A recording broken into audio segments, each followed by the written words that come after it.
Hello, welcome back to Aetheral Space 13.72. Step and Shot. We are back. Yes, we are. And without further ado, let us jump right into it. Punch, punch, punch. Such was the tempo of Ashdale Durin's life. He punched bags that hung from the wall. He punched peers that came to spar with him. He punched enemies that came to kill him. The first he battered, the second he bruised, and the third he punched right through. He had long ago become used to the feeling of blood on his hands. Once they had said those punches would reach the realm of the Supreme. Once those punches had been accompanied by flashes of red, but Ash knew better now. He knew better than to waste his pool of precious years on the nameless. For a thug, a fist is a weapon to inflict violence, Stieg had said. For a warrior, a fist is to stamp to... What? Sorry. For a thug, a fist is a weapon to inflict violence, Stieg had said. For a warrior, a fist is a stamp to leave their mark on the world. Oh, I'm so sorry, I forgot to read. This is 15 years ago, by the way. I just added that, so... to clarify. The Supremacy was the land of legendary warriors. Zez the Absolute, Boris the Berserk, Ragnar the Redeemer. So he's like a teenager right now? He's young adult. Okay. Gale the Golden. Ash wanted to leave a mark like theirs. He wanted his name to linger in the minds of those like himself. All Ash did now was to gild his... I assume was gild his gravestone? No. Oh. All Ash did now was to gild his gravestone. Okay. You know, Stieg had said once, interrupting their meditation in his dojo, there are other ways to make your mark on the world. The fist is not the only stamp in the world. Stieg Kindred was a man built for fighting, with muscles like iron cables and an agile build. It was something he maintained well as he got older. He'd shaved his head to create the image of discipline, but the persistent stubble of a burgeoning beard somehow betrayed it. One of the foremost masters of the killing arts in the Supremacy, and Ash's teacher. Ash had opened his eyes, looking at him in bemusement, barely out of his teens, and he already looked like a man long since grown. Anyone would have thought the two were peers of the same generation, not master and pupil. I'm surprised to hear you say that, Master, Ash replied. I always thought we were of a piece. Same deck, different cards, Stieg said. True, we're both accursed with inconvenient aether ticks, but my pain is just that, pain. Your accelerated aging is a death sentence. There's nothing to be done about it, Ash said. Why quibble? As I say, have you not considered another path through life? Reduced as they are, you have years remaining to you, decades even. Why not claim them while you can? Ash looked down in his hand, at the firm calluses that had formed on his knuckles. Punch, punch, punch. The tempo of a life indeed. My soul was built for fighting, he murmured. For me to take another path would be its own kind of death. Stieg sighed. It's a sad thing, he said, to be born with a body unworthy of your will. Ashdale Durin moved through the filth. It hadn't taken him long to pick up a Toy Musazi's trail. As part of his training, he'd hunted ravenous beasts through the abundant jungles of Merzoon. Hunting a man through the urban jungle was no great feat in comparison. Still, Ash was surprised by the route that Musazi had taken. As anticipated, he was proceeding to the arena through mundane means, preserving as much of his strength as he could. He'd reached the Prominence District, where shuttles were taking the crowds up to the floating arena, but from there he'd moved off the streets. The path he'd chosen was one away from prying eyes, the stinking, filthy drainage channels of Azum-Ha, the sewer that infested the planet's upper levels like a metal kudzu. Musazi would use this to get to the shuttles, and from there proceed to the arena proper. That is, if Ash didn't stop him. Kudzu's like seaweed, right? Oh, it's just a plant that grows like shit everywhere. Yeah. Tap, tap, tap. If Ash had chosen to walk through the river of human byproducts, he'd have been up to his knees in filth. Therefore, he had chosen otherwise. He was kicking off the sides of the metal tunnel, hopping from wall to wall as he advanced, staying as dry as he could. Wall jumping down the fucking tunnel. Because he hates people so much. Oh no, he's literally in a drainage tunnel. Yeah, so he must hate people. He doesn't want to walk in that shit. That in itself was difficult. It had begun raining not long ago, and it was battering against Ash's back from the grates overhead. The disgusting river below was growing deeper with each passing minute. It was disquieting, but there was an opportunity there, too. There was every possibility that a Toy Musazi would be delayed by this as well. A finger of melancholy dragged its nail against Ash's heart as he considered the commander. Truly, he had not wished to come into conflict with a Toy Musazi. Click! Or the one behind him. Don't move. Ash stopped, planting his feet against the wall and allowing himself to slowly slide down. Sure enough, his legs descended deep into the muck he'd hoped to avoid. Wrinkling his nose in disgust, Ash turned to look at his assailant. "I said don't move," Marcus Grace glared. The gunslinger stood on the other end of the long tunnel, pistol held in both hands as he pointed it at Ash. His eyes were good, cold, prepared to do what had to be done. Ash expected no less. "Do you think you could hit me?" Ash said. "If you fired right now, I mean." Marcus narrowed his eyes, refining his aim further. "I've never missed before. Not once in my life." "And I've never been hit by a bullet before tonight." Ash raised his hastily bandaged hand. "You should have been satisfied with your miracle and gone home." For a long moment they just stood there, facing off down the length of the tunnel. The rain continued to beat down, stabbing its pattern into the rancid water below. It plastered Marcus's short hair to his head and dragged Ash's long hair down. This too was a strategy, Ash supposed.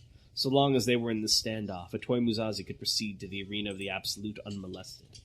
That wasn't something he could allow. "You know," Ash said, "I've always thought you and I were of a piece, Mr. Grace." Marcus slowly took a wading step forward, his gaze and his gun trained on Ash all the while. "How's that?"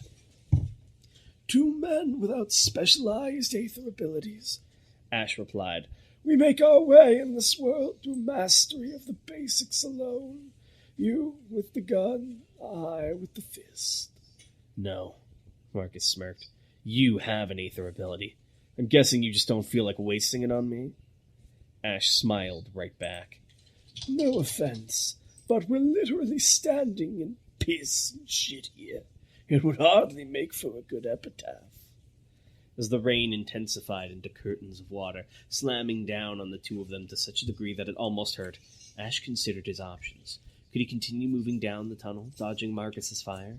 There was a fork right behind him. If he could move down one of the split paths, he could possibly lose the gunslinger among the forest of pipes. It wasn't a sure bet, though. In fact, it wasn't even a likely bet. Marcus's earlier statement had been no mere boast. The cogitant had a reputation for precision. Dodging a shot from him would be its own sort of miracle. Stopping and surrendering to Marcus Grace wasn't an option either. To do that would be to accept failure. Ash wasn't ready for such humiliation yet. So, that left one option. It was just as he'd said. They were masters of the fist and the gun. It was time to see which of those disciplines would come out on top here. He'd need to cross the length of the tunnel, 10 meters at least, and strike Marcus Grace before the cogitant could aim and shoot. Could he do that? He couldn't afford not to. "I'm curious," Marcus said, thumb slowly sliding over the barrel of his gun. "You really think a climber has any chance against Dragon Hadrian?" Ash adjusted his footing slightly, the movement made invisible by the filth his feet were resting in. "I saw that girl take down one of the contenders with a touch," he replied, "from a ship in orbit. I certainly think she has the right to try. Do you disagree, Grace?" Marcus swallowed. "I've got 2 daughters of my own." "So it's merciful for you people to steal her birthright. That's how you're excusing it to yourself?" "Nah," Marcus said, clicking his tongue. "It's a shitty thing to do, I'm well aware. A toy Musashi bought my loyalty with my son. That's what it boils down to. But I won't lie." His aim grew even more rigid. "I'll sleep a whole lot better at night knowing that girl didn't end up at the arena." The look in Marcus Grace's head, and I see my eyes. Yeah. The look in Marcus Grace's eyes had gotten even better. Hard as steel and cold as space's void, filled with readiness to kill. There was a good chance that this would be someone's last memory. Ash let out a cold breath that danced in the air as mist. "We're done talking, it seems," Ash whispered under his breath. "What?" "I said, it seems we're done talking." Ash repeated. "You move," Marcus said calmly. "I shoot." He's doing some breathing technique bullshit, isn't he? Tan, he did a fucking sigh. I know you're prepping for this. What is the breathing bullshit? What's it gonna be? Huh? What breathing bullshit is he doing right now? He's in quite a jam, isn't he? What will he do? When his body had been young, Ash knew he'd have been able to cross this tunnel in the blink of an eye. The boy would have defeated Marcus Grace as easily as anyone else, barely even conceiving of what it cost him. The boy would have won every battle with a single step, and never even realized the war had long since passed him by. But the path that boy had walked had been a false footing from the start. Now he was a man beyond his years, and now he had to walk with care. Ash Deldurin's aether tick was accelerated aging, but that wasn't the full extent of it. The older his body grew, the faster the accelerated aging became. At first he hadn't even realized he had an aether tick. Now he didn't even know how many more times he could use aether before it would kill him. So, he had to make it count. Killing arts! Liars gasp! To the eyes of Marcus Grace, it would look like Ash was just taking a breath. But if anything, the opposite was true. Fuck you. I knew it.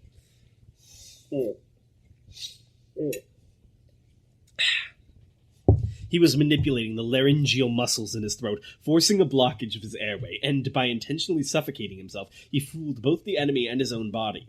Right now, as far as this shell of his was concerned, Ash Deldurin was dying. Well, it wasn't that much of a lie. Ash Deldurin was dying. The only falsehood was the speed. There were 2 flashes of light. Blue aether flashed as Marcus pulled the trigger, a shining streak erupting from the barrel of his pistol and zooming towards Ash. Red aether flashed as Ash lunged down the tunnel, the split-second usage bolstering the adrenaline his body was giving him following Liar's gasp.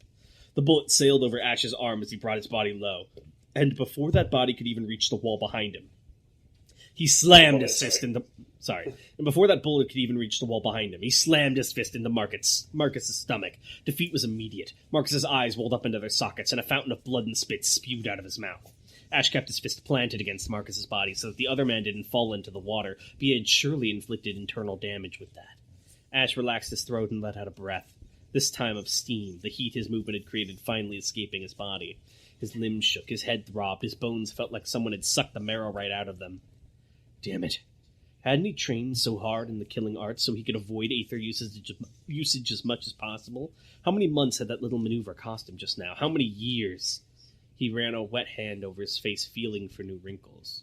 Greek. He felt older, at least. Crack. Ash looked up. There was a blue glowing point in the wall far behind him, the spot where Marcus's bullet had hit. No. Now that Ash looked properly, he could see that glow was the bullet itself, still intact. The projectile was lodged firmly in the metal, long, jagged cracks spreading out from the point of impact, and those cracks were growing wider. Crack! Said Ash. The wall exploded inwards with a sound like a bomb going off, and with it came a tidal wave of filthy water. It filled the entire tunnel as it rushed onwards, so contaminated that it was nearly completely black. Ash braced himself. Under these conditions, in this environment, escaping was not an option.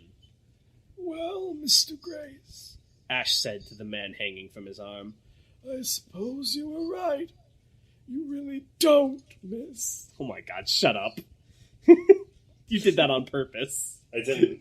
He doesn't miss. It's an old thing. He doesn't miss shots. Yeah, but, like, the fucking phrase, he don't miss. Killing arts! Brick body! It hadn't been easy to get out of the sewers. Ash hadn't been used to the fragility of his new body, and so his attempt to withstand the tidal wave had resulted in him breaking an arm. It flopped at his side uselessly as he jogged through Unicorn Park. He'd left Marcus Grace unconscious on the banks of the artificial river where they'd both washed up. There hadn't been a need to finish him off, and anyway, Ash quite liked the man. Alive or dead, Grace had accomplished his mission. He'd managed to delay Ash.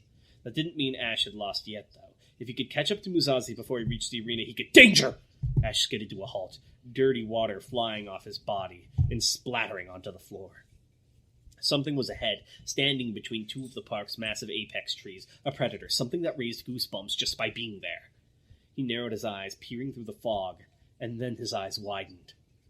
Have you truly fallen so far? A toy, Musashi!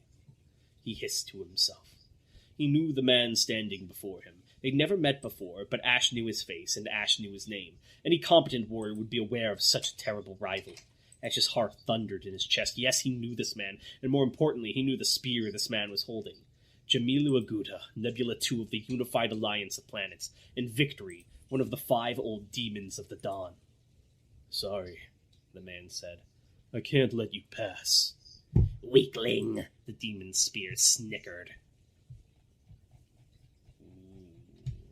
Ooh. Ash is going through it. Ash is like, it's so fucked because, like, if he didn't have this tick, he would be unbeatable. He would be like Top 10. He's so good. All right. He could use Ava for like more than a nanosecond. Fucking hell. It's so fucked. All right. Question. Eighth from Lan. What did the Shepherdess do when Cadman was AFK for 30 years or so? Did she just chill? Well, she's always doing something. She's always like making sure internal disputes don't like escalate out of control. She's usually working in the body with assassinations and manipulations and whatnot. She's micromanaging? Yes. Quaker asks, were Zakos' teeth a skirrent trait or a weird future cosmetic procedure? It was a choice he made. He filed them down? Yeah. Gross. And also, what I think what they mean is they're dyed black. Oh, I thought he had sharp teeth. I think he might as well, but I think that's the most prominent thing about his teeth. All right, everyone. Well, thank you all for watching, and we'll see you next time. Bye! Bye!